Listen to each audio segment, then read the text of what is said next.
Tonight on Hibernian Radio, we're joined by someone who's lived a life that reads like a history book. And not just any history book, but Chicago history. Our guest, Joe Mauriello, is a lifelong Chicagoan who served in the Illinois Air National Guard, spent more than 26 years with the Cook County Sheriff's Police Department, and was on the front lines of some of the most significant moments in the city's past, including contact with John Wayne Gacy and being among the first responders at the crash of American Airlines Flight 191. As if that wasn't enough, Joe's also officiated more than 2,000 amateur boxing matches and worked as a licensed timekeeper for professional boxing and professional wrestling, handling world title bouts and pay-per-view events alongside some of the biggest names in sports entertainment. From Soldier Field to Hollywood sets, from patrol cars to tactical units, Joe's career gives us a rare window into what it was really like to serve, protect, and witness the history of Chicago up close. Joe Mauriello, welcome to Hibernian Radio. Well, thanks for having me, really. I hope I didn't pump you up too much. I'm watching you going, well, Yeah, maybe. I'm trying to remember. Am I that guy, really? Let's talk a little bit about where you grew up, Northwest Side here in Chicago, yes? Yes. Belmont and Central area. Correct. I won't mention your age, but you were coming up in the early 60s and 70s. Correct, yes. You went to Prosser Vocational High School. Yes. Tell me a little bit about what the neighborhood was like as a young man. How'd you get into police work? What led you to it? That's a good one. The neighborhood was great. It was one of those neighborhoods where you can leave your car unlocked at night. You almost leave your front door unlocked at night. It was still very calm and peaceful for the longest time. Mm-hmm. What got me into police work was the summer of '68 when they had the riots downtown. After the convention? During the convention, or during and after the convention, with the rioters coming in from out of town, the right SDS people and all of them. Mm-hmm. One of my best friends, I've known since fourth grade. We would sit at his house at night, even though Chicago was under a curfew. Right. And his brother-in-law, who lived upstairs from him, the two flat they owned, right, his parents owned. He joined the Chicago Police Department. He was in the police academy. Okay. And he come home almost, and they pulled him out. Sorry to interrupt myself, but they pulled him out of the police academy. They have extra officers in the field. Right. And he come home every night during a week or 10 days, whatever it was, and he was beat to crap. They knocked the Yeah, right. They didn't knock the shit out of him, but he was filthy dirty from torn shirts, throwing stuff at him. Yeah, blood stains, and yep, whatever else you could throw at somebody. He had, and he come home just dragging ass, and we'd be sitting there looking at him, and we go, "Are you okay?" And he goes, "Yeah." I said, we'd ask him, come on down and talk with us, and he goes, "I want a quick shower, grab a bite to eat, come back down and talk to you." That was nice of him. And he did. And he told us, told us exactly what was going on. Yeah. What the things were like and what it was like down there with chasing all these punks, right, assholes. So he's giving you an inside look on what you're not going to see on the news. Yeah, you would. Yeah, definitely the news didn't cover that part. Right. What he was talking about. They made the police out to be the bad guy as usual, and I'm like, right, okay, whatever. Yeah. And at the end of the night, we were talking, and we were just saying, well, thank God you're okay, blah, blah, blah. And it was time, it was now after curfew, basically. But, yeah, I lived a block away from it. You would just go hang on your friend's stoop. Yeah. Right. And, we'd leave his house, my buddy's house, and we'd walk home because three of us lived in the same direction. Yeah. And one day I said, on the way home, I said not to brag about it, but I said at first, I want to be a police officer. I really do. I said, I like what he's doing. It sounds like action. It sounds. I don't want. I didn't say it was fun. I said it sounded like a lot of good stuff happening. Yeah. I said I want to be a police officer, a cop. Yep. And after the convention was over, things calmed down a little bit, and I was still in high school. And they told my parents that I wanted to be a police officer. My dad was like so happy. He was? Oh, he was happy. Yeah, Yeah, my mom Italian American guy from Taylor Street. And he's happy that his son's Yeah, going to be a policeman. yeah. That's good. And my mom almost passed out on the floor. Right. Yep. She wasn't Italian. She was English. Okay. So, but she's like, no, this is not what you want to do. And I said, yeah, this is what I want to do. Yeah. You know, and I went all through high school thinking about it. Right. And, you know, in fact, I took my major at Prosser was vocational drafting. I knew how to, learned how to draw and, make dimensions and Right, diagrams for architectural for work. architect and machine work. Okay, yep. Machine shop stuff. Was Prosser a vocational school? It was. It was the last high school in Chicago to go co-ed. Okay. All the others, Lane Tech and all the other ones. Last were going public co-ed. high school, yeah. Public high school. They were all going co-ed. But Prosser didn't have the facilities for it. It was small, Right. so they couldn't bring the females in. They didn't have no room for them. Yeah. So they had to build, and they finally did build. There was no pool at Prosser. There was one small gym. Yep. But And that's so- where you learned you had a vocation already getting out of high school. You're Yeah, like, hey, I can draw.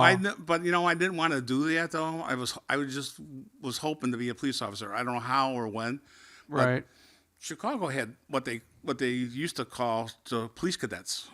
Okay. Okay, and I applied and I made it. And I'm like, Right out of high school. right out of high school, I was going to be one. And it was in the first weekend in June. I get a letter right before graduation. You've been accepted into the police cadet training Right. for the Chicago Police Department. You will report such and such a date and such a location. I'm like, oh, this is very cool. I was like Thrilled. I was like walking around like a pig in shit. I felt like nothing. Sure. This is so cool. Yeah. And a week later, I get another letter. Budget cuts were coming, and they stopped the police cadet program. They were Okay. keeping the ones they had, but they weren't hiring any new ones. So plan B for Joe. Yeah, so being a teenager, I worked here, there, everywhere, basically. Yep. And I then- wasn't doing nothing, and I went into. I signed up to go into National Guard, Illinois Air National Guard out of O'Hare. Yeah. And was that something that you just kind of fell into? You were like, hey, well, here's a side plan. It was a little bit of a side plan. We were always leery of the draft. Okay, Yeah. are we going to get drafted out of high school and so on and so forth? Vietnam, yeah. Still had that popping up. Yeah. And so in fact, the year before, the last 2 years before that, we were keep an eye on our birthdays being picked. Yeah, And your draft number, your lotto number. Yeah, my birthday rolled around real low. I had a low number the 2 years prior. I'm like, I said, the way my luck's going, I'm going. I'm going.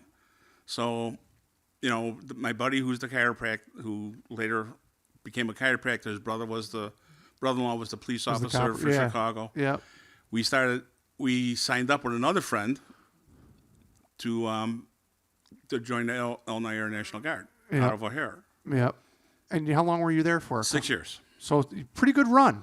Yeah, it was okay. It just, I wanted to stay longer, but there was times it was just that, I worked with a real good guy, Yeah. good sergeant, real good sergeant, and my fellow airmen, and the sergeant retired, and they promoted this one guy who was No good. no good. He made life miserable for all of us. Yeah. And then in fact, I shouldn't have said anything to him. One day I told him, I said, after the day's over, I said, I'm going to take you outside and I'm going to beat the crap out of you. And I had to go see the boss. Yeah, that doesn't bode well I had usually. I had to go see the captain the following day. Right. And he goes, "Did you say that?" I said, Yeah. "Yeah." I said, "He's a pain in the ass." I said, Yeah. everything's rolling good, and then he comes in with these new things to do and say and criticize. I said he was not much of a sergeant. So he's a hard-ass, power-hungry guy, and you're just like, all right, we've had He enough of was a little dweeb, but yeah, Napoleon complex type deal. Yeah. So you're working streets and sands as well. Yeah. I read here. Yes. Pretty good city of Chicago gig right there. It was a lot of fun. Everybody makes fun of it, You know. Well, the comedy that Yeah, lives in there is immeasurable. The jokes I heard over the years, I was on almost 4 years, and if I didn't hear a joke a day from somebody, Uh-huh. but it was a lot of fun. I enjoyed it. I worked with some really good guys. I worked with some guys who were weirder than hell. That should be either hospitalized or institutionalized or something because they were goofy as shit. I mean, Joe, they've made so many police TV shows about Chicago. Yeah. I've always thought that if they did, instead of, they have Chicago Fire, and then they have Chicago PD, they have Chicago Med, they need to have Chicago Streets and Sand. That's the other show. It's a comedy. I could be a writer for them. It's not. I'm sure you could. So while you're doing Streets and Sands, you're in the Air National Guard. You're doing both. And all of a sudden, you decide the opportunity comes up for you to join the Illinois Sheriff's Police. Yes? The Cook County Sheriff's Police? Cook County. No, not quite. In late mid-'70s, they had a hiring freeze on for Chicago Police Department. All right. Because the judge decreed that there was too many white guys in the Sheriff's Police. Uh-huh. Okay? And we needed to mix it up a little bit. Okay. So they froze it for 2-3 years at the time, whatever. Mm-hmm. And when they lifted the freeze, I took a test. Me along with 18,000 other people. Wow. Took the test. All right. And I'm like, holy crap, It was good. It was exciting to take the test. I'm thinking I'll do good on a test. Yeah. And over 18,000 people took it. And when the test results came, I took over another friend of mine. We all went to grammar school and high school together, and he finished under some of the top in the top 2,000. He finished top. I'm like, holy. So he's getting called. Well, he didn't get called yet, And I'm like, wow. I said, because I didn't get my results. I'm like, what the hell? I'm sweating. Like, did I do that shitty? I said, I thought I would do great. Right. I get my letter. It must have got stuck in the mail somewhere or whatever. Yeah. And I got the results, and I finished in the top 900. Ooh. So I'm like, okay, this will work. Yeah. And I did that. I waited for them to call, and I, kept working out on the back of the garbage truck and doing my trying to stay in shape. Right. And they never called. I'm like, what the hell? Yeah. So my dad asked me one day, because he had just got on the sheriff's department. He'd been on 2 or 3 years. Your dad had. Yeah, he'd been in transportation with them. Yep. He became a deputy in the transportation. So he had a little clout now. He didn't have real clout, but he knew He knew who to call. He knew who to call. He knew a lot of people. All right. And he goes, why don't you go down to the jail, to the warden's residence and take the test? I'm like, oh, okay. At 26th and Cal? At 26th and Cal. Uh-huh. And the warden's house was right there on 26th Street, just west of California at the time. And I said, yeah, okay. I went and I took the test. And again, didn't hear anything. I'm like, what? Yeah. What is this? Yeah. So I waited and waited, and I come home one day from the back of the garbage truck, and I, take a shower to clean up and ready to go out for the weekend. It was a Friday, and the phone rings. I was still living at home, and the guy goes, "Hi, my name's what was his name? Casey Goransky. That's who it was." All right. And he says to me, "Are you Joe Mauriello?" I said, "Yes, I am." He says, "Are you still interested in joining the Cook County Sheriff's Police?" I said, "Yeah, I am." And he goes, "Well, can you come down to 1401 Maybrook Drive?" I went, "Who is this?" Yeah. Because I didn't believe him. Because I get a lot of ribs because a lot of the guys on the back of the truck knew I wanted to be a. Yeah, and the longer it took, the more and more they were like, "This guy's full of it." He ain't gonna be a cop. He's gonna be here the next 30 years with us. Yep. I'm like, no, whatever, I'm not. Right? Yeah. So we did. So I said, I'm still interested. He goes, "Well, come down to our office in Maywood tonight. Be there right by 7:00. All right. And I'm like, okay. I said, "Are you really Casey from the Sheriff's Police?" He goes, "Yes, I am." I said, "Honestly?" He goes, "Yeah." So I drive down there. I walk in, and there's a receptionist there, and she goes, Are you Joe Mauriello?" I said, "Yeah, I am." She goes, "He's expecting you." I said, "Who?" She goes, "Casey." And I said, oh, there is a Casey. She started laughing. He comes out. He goes, I'm Casey Goransky. Yeah. Do I look real to you? I said, yeah, you do look real. Yeah. I apologize. I said, I didn't know. Yeah. I thought I was being Put on. putting a rub on me, Yeah. And he started laughing. He goes, no. So I started like about 2 weeks later. No kidding. Wow. Crazy how fast that happened. Mm-hmm. That was 1977. Yes. Rookie year. Yeah. Yeah. Tell me a little bit about what the rookie year was like. I understand that you first had contact with an infamous serial killer named John Wayne Gacy that year. Yes, I did. Yes. I have no proof otherwise, but I think I was the first one within the sheriff's police to meet him. How did that go down? I get a call. Excuse me. I get a call at his address, not knowing who he is. Well, no one knew In Norwood Park. In Norwood Park at his house on Summerdale. Mm-hmm. And no one knew who he was at the time. And I had to go there for a theft report. Okay. Or no, a burglary. I'm sorry, a burglary. I'm like, okay, it's up there in Norwood Park. I'm down in Leiden, around Grand and Mannheim. Right. So I go up there on a Friday afternoon. It's August and it's hot as hell.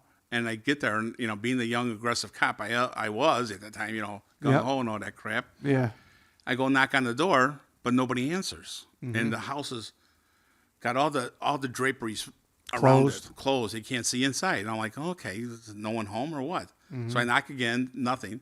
So being like the aggressive guy I was, I go around to the back door, and I pound on the back door, nothing. I'm like, okay. So I go back to the car because there wasn't a lot of portable radios given out at the time. They were in transit to us. Sure. So like everybody's got a portable radio now. So you're just going off paper. Yeah. So I called back to the car and I called the radio. I called communications. I said, hey, listen. I said, I'm here, but he's not. No one's answering the phone or answering the door rather. And he goes, and they go, okay, stand by. And they called him back, and they called me back, and they said, he'll be there, and he'll be outside to get you in a minute. And I said, okay. So literally a minute to the second, he's there. Gacy. He opens the door, and he beckons me in. And I'm like, okay. I go in. I said, he introduces himself, and I'm like, okay, cool. And I said, what's the problem? He says, I was out to dinner with my wife and kids. That was the story he was using. Right. And while I was gone, I have an office here. One of the front bedroom I use for a work office for at home. Yeah. And he said, one of my ex-partners broke into the house. Ex-business partner? Yeah. One of his ex-business partner breaks into the house and took all of the records pertaining to their work together. He broke in, and I said, where did he break in? He goes, he broke into the front door. The front door is not open. There's no pry marks, no forced entry, no nothing. Forced entry. I said, did he have a key? He goes, oh yeah, he had a key. I said, well, it's not. I said, then he didn't break in. I said, he had a key to the house. I said, you let him in many times. He goes, well, yeah, so and so. He goes, he worked for me and we worked together, and so he had a key when I wasn't here. I said, well, so he didn't break in. He just came in and took stuff. All right. I said, it's more like a theft than a burglary. Right. And he's like, well, I wanted a burglary. I said, no, we're arguing over the burglary. I said, no, it's a theft. I said, we'll make a theft report. I said, you tell me what was in there, and I'll I'll do a written report for you. So we did that, and we're in the room. There's pictures of all his drawings that he did. Right. Designs of businesses and a few homes and stuff like that. Right. And I'm looking. I said, "This is pretty good stuff." He goes, "Well, you know what this is?" I said, I dabbled into this in high school." Oh yeah, because you were drafting. Yeah. I took drafting in high school. He goes, "Oh, did you really?" He says, "If you ever want any work done, call me." He said, "I'll give you a really good price." And he hands me his business card. Okay. And to which still this day rather, I still have it. You have that? I still have his business. Some sick maniac would probably buy that for I've been 50 offered grand. At the time after he got caught, I was offered money like anywhere from $50 to a couple $100 for it. Probably I way more now. Oh yeah, more than likely.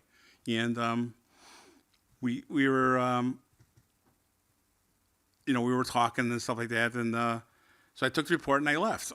Think nothing of it. Right. And then this was August of '77. Mm-hmm. So he got caught in December of '78. So almost a year and a half later. Right.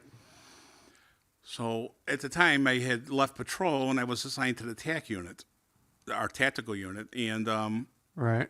where we would drive 2-man cars and go in places together. We almost like wolf pack type. Yeah. Wolf pack. Yep.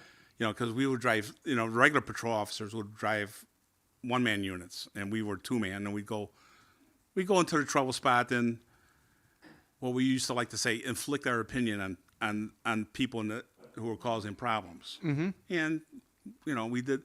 We went there. We cleaned up a lot of areas and stuff like that. Made a lot of arrests and Right. wrote a lot of stupid tickets, parking tickets and stuff, just to aggravate people who were causing problems. Right. We did that quite often for like 3 years. Into different hot zones that you were assigned Yeah. to. Yeah. One of the best ones I liked was we worked around Grand and Wolf in Leiden Township. Yep. Okay.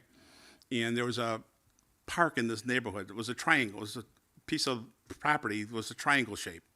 And they had a little park house, and they had the sprinklers for the kids and some slides, some swings, stuff like that for kids. And it was being taken over by the teenagers, 14, 13, Yeah, they want to drink there. 20 years old. Party. Do whatever the hell they want to do, swear and holler and, play with the girls and so, there in public. Oh, I get it. Yeah. And we went in there. To shag them out. We spent a week there, and we locked almost everybody up. And if we didn't lock them up, we rolled them tickets, parking on the grass. The guy had his tires on the grass. We rolled for parking his tires on the grass. Yeah. Things like this just to aggravate them. And they got the message. They finally took off. Yeah. And a couple of days after it was all done, we went back and we had stopped, and there was a bench full of grandmas with the kids, and they come running over us and they thanked us. Yeah, for sure. That was awesome. I liked that. That I liked. People saying thank you like that. Right. They know we can bring the kids to the park, and that was a lot of fun. So yeah.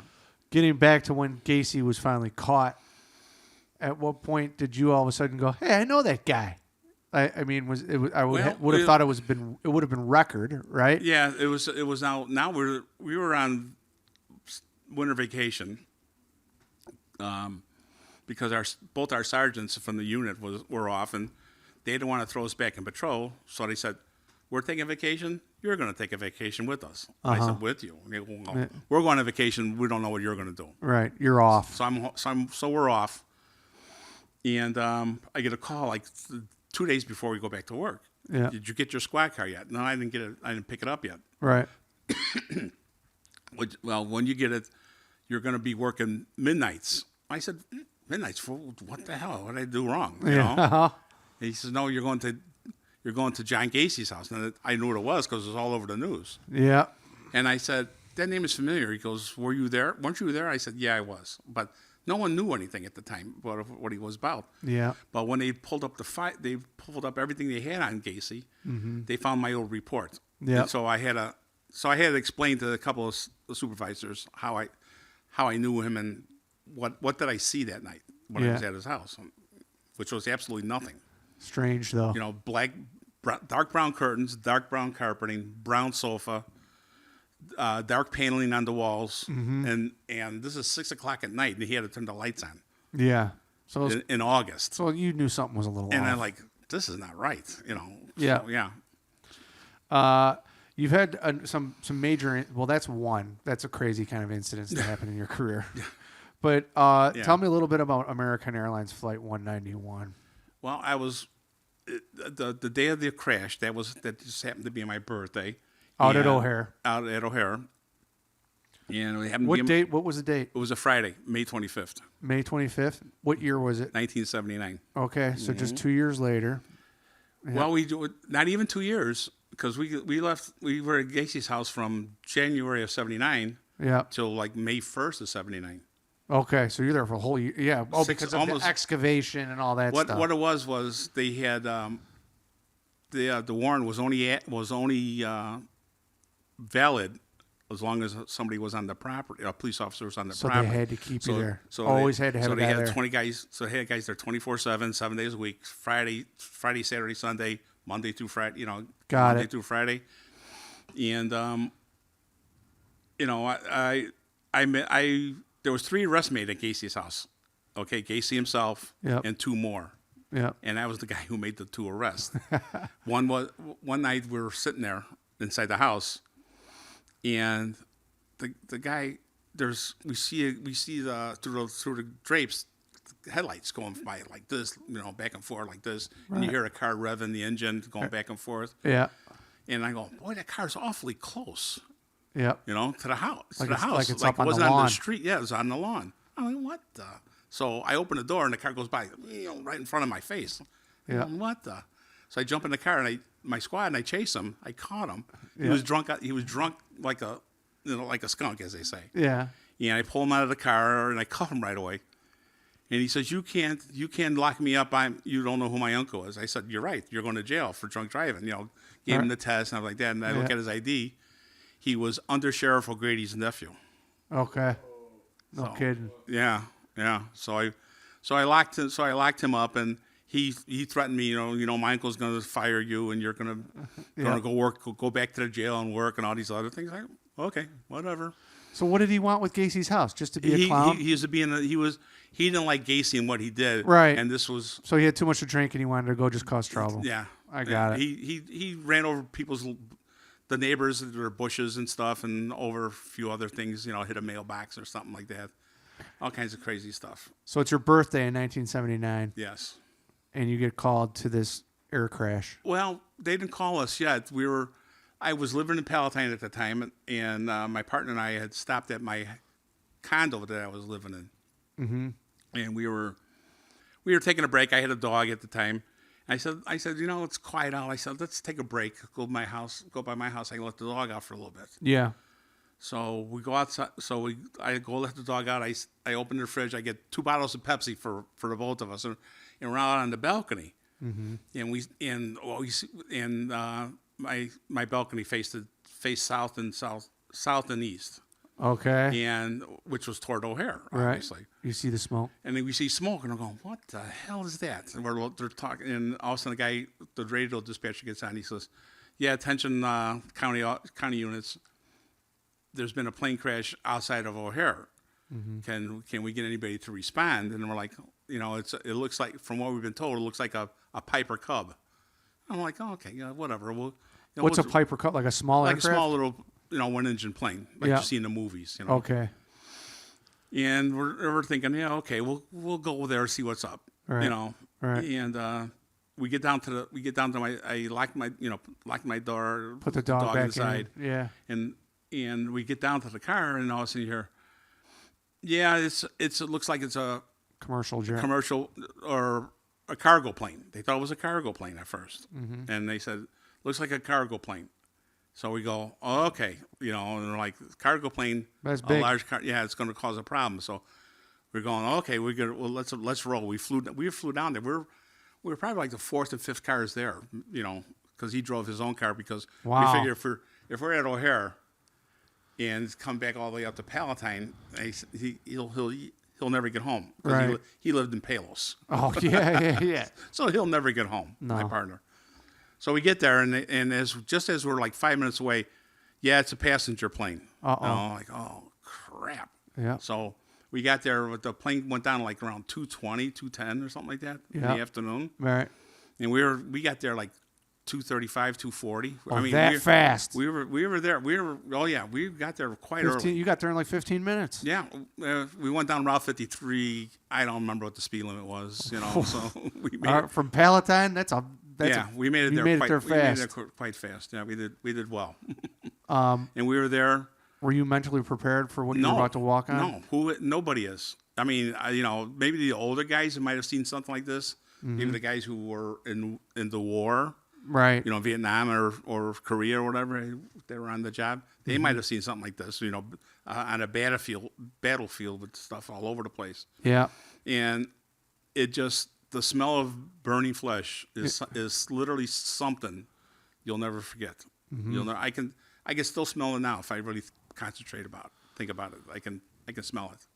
And how long were you there? I mean, I was there. There were no survivors on that No, crash. no survivors. There was two people killed on the ground.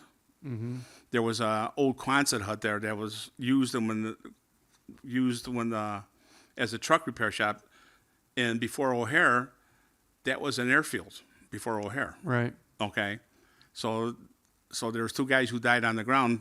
They were fixing trucks. Yeah. And the pilot, I got to tell you, the pilot did a hell of a job. I mean, right next to the open field, To avoid further catastrophe. was two trailer parks. Okay. Loaded. I mean, there was people, old folks living there, Right. people with families living there. Right. It could have gone bad. Yeah, right. For even worse them. than it was. Right. And on the other side of the trailer parks was what do you call it? A refinery. Ooh. Amoco's refinery was over there. Oh. But and we're always thought, it's going to explode. It's going to explode. Mm-hmm. But learned later on through the firemen who were taught how to handle those kind of blazes and stuff.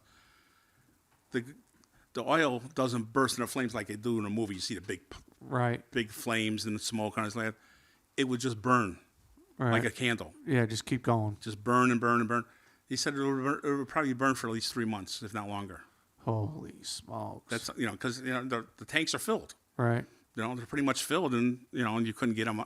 How you gonna get them out of there? You're one of the first crews of first responders on that scene. Yes. How long are you on the scene? Till midnight. Till midnight? That night. That day. But more importantly, how long are you on that scene before relatives of those that have perished in the crash are looking for answers and descending upon the site? Probably, like I said, this crash probably happened around 2:15, 2:10 or whatever it was at time at the time of day. I think they started getting there about 4:30. They didn't rush to the scene. They just ran to the outskirts. So by that time, we had roped everything off. Was this a plane that was coming into Chicago with Chicago passengers? It was taken off. It was taken off. So most of the people on the flight were residents of the city of Chicago. Or residents of California, because that's where it was headed. Okay. Okay. There were some famous, not famous people, but well-known people on that flight. In fact, a Hollywood actress was supposed to be on that flight. Right. But she stayed an extra day. Huh. Okay. I can't remember who that was, but she was supposed to be on that flight. So right. I'm like, okay. So it was a long day. It was a very long day. I can only imagine. And it sticks with you for the rest of your life. Yeah. It's stuff you never see. The ground was burnt. I mean, it was blacker than black. Yeah. And as we're walking to see if we could find anything like survivors, we would find jewelry. Right. We found somebody's dentures.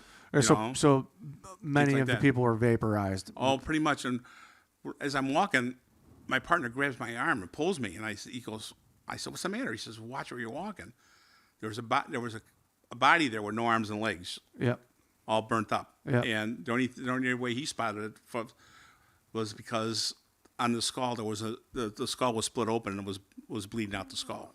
Oh my God. But I didn't see it fast enough. But he did. Right. I would have stepped right on that person. Wow. Yeah, that was a little strange. That was a little much. What was 9/11 like for you after having been so close to something like that? Oh, I have a note from our producer. The actress associated with the tragic 1979 plane crash, Lindsay Wagner. Lindsay Wagner. Yes, that's famous right. for being on the Bionic Woman. Mm-hmm. Thank you, Bill. Thank you.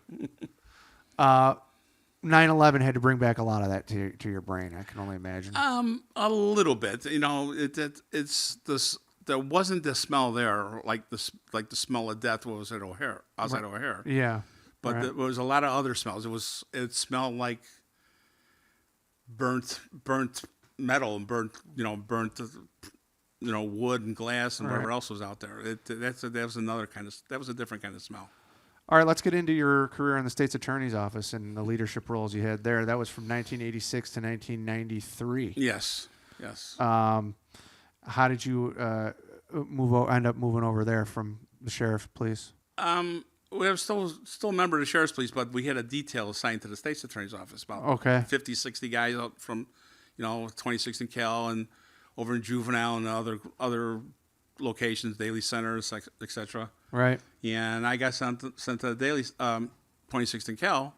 I had asked to be transferred because I think I had a little burnout from patrol. Sure. I just was tired of it. Yeah. I needed a break, and I went there for just over 7 years.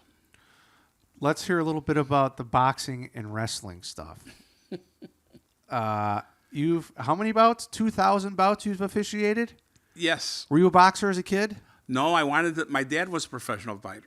Your dad was? My dad was. What was your dad's name? Frank Mauriello? Mauriello, yes. Yeah. He was a middleweight. Okay. And he fought all over the Midwest, and I think he even fought in New York.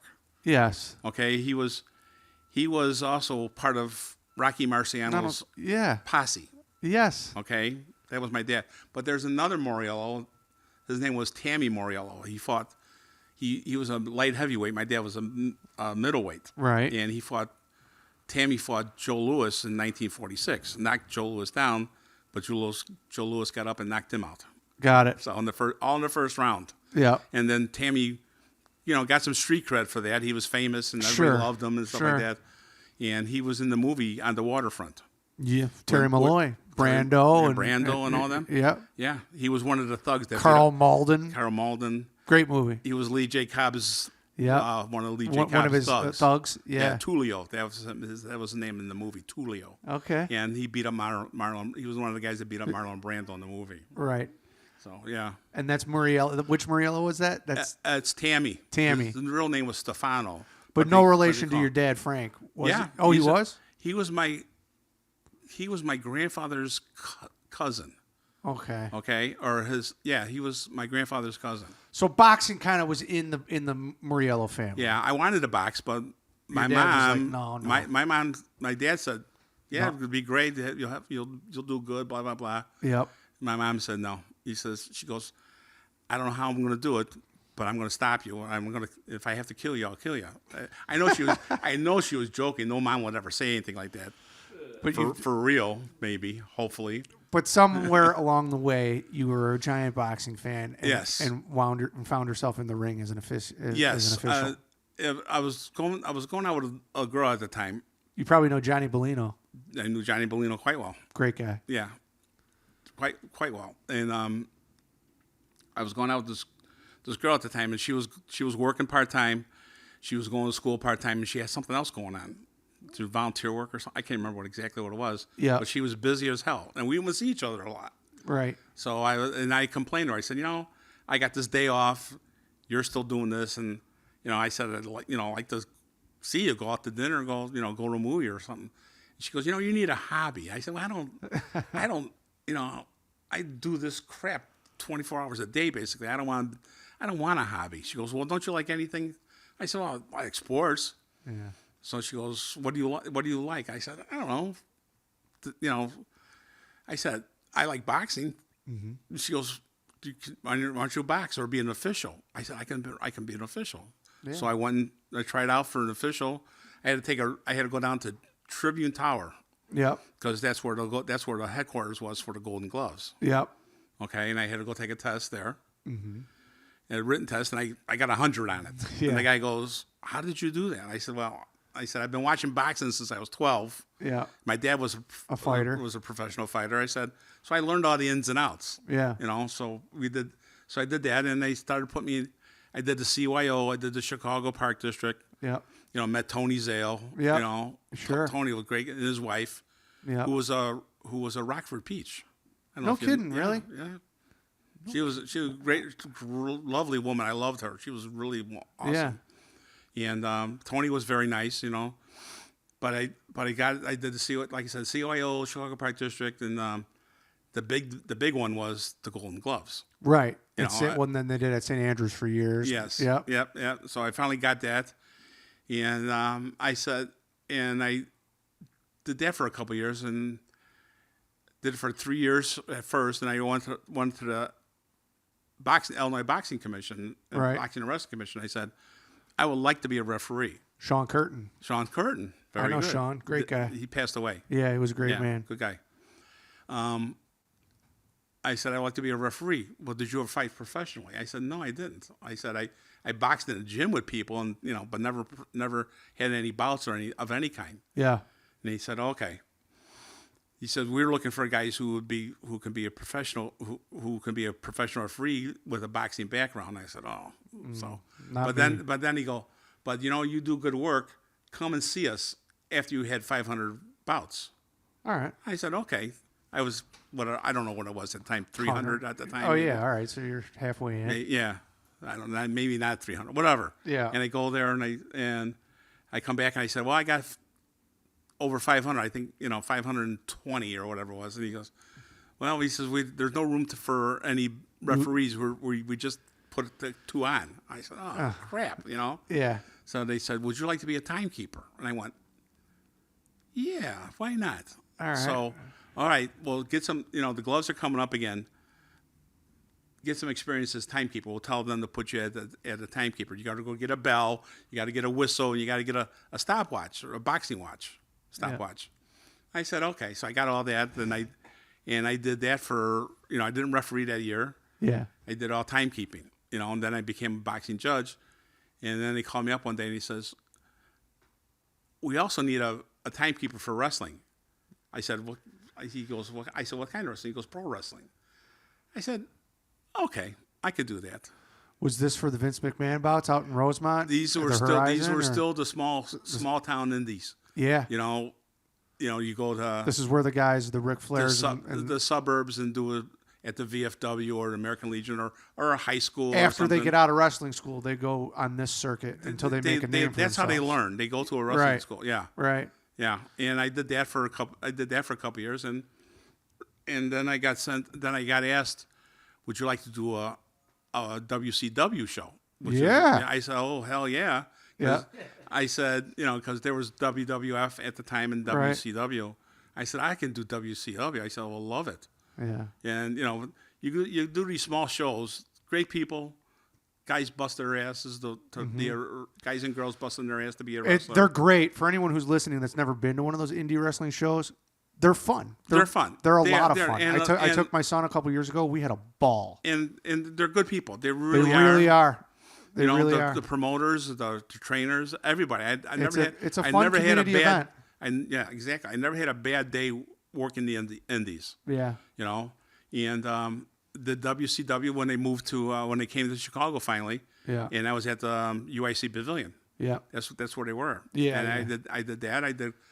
And I guess I did really well because they kept asking for me to come back. And I'm like, this is okay. Yeah. The paydays were a lot better. It was anywhere. I believe it. I was getting $40 to $50 at an amateur show. Right. And I was getting between $100 and $150 for WCW. Yeah. In the beginning, then they started doing pay-per-views. That was way more. I was getting $300 for pay-per-view. Yeah. Like, I can do this. This is some easy shit. It wasn't, but it was good. Joe Mauriello, we're at the end, man. Can you believe it? I could have talked to you for another hour. We'll have to come. You're going to have to come back. I guess I could do that if you want me to. Yeah, we got more stories. You got more stories than you, I can tell. Yeah, there's still some. Yeah, sure. But I will ask you this. If you had to sit down with a 25-year-old self who's just starting out in the police force, what would you tell him? Listen. Yeah. Keep your mouth shut. Look and listen. Listen to the old guys. Yeah. Listen to the guys who got some gray in their hair.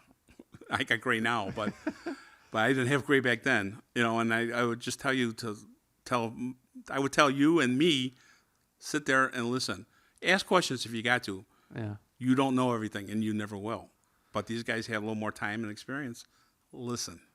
Joe Mauriello, thank you for serving. We'll be back. We're going to make you an honorary Irishman for this episode. Cool. I would like that. Well, you are.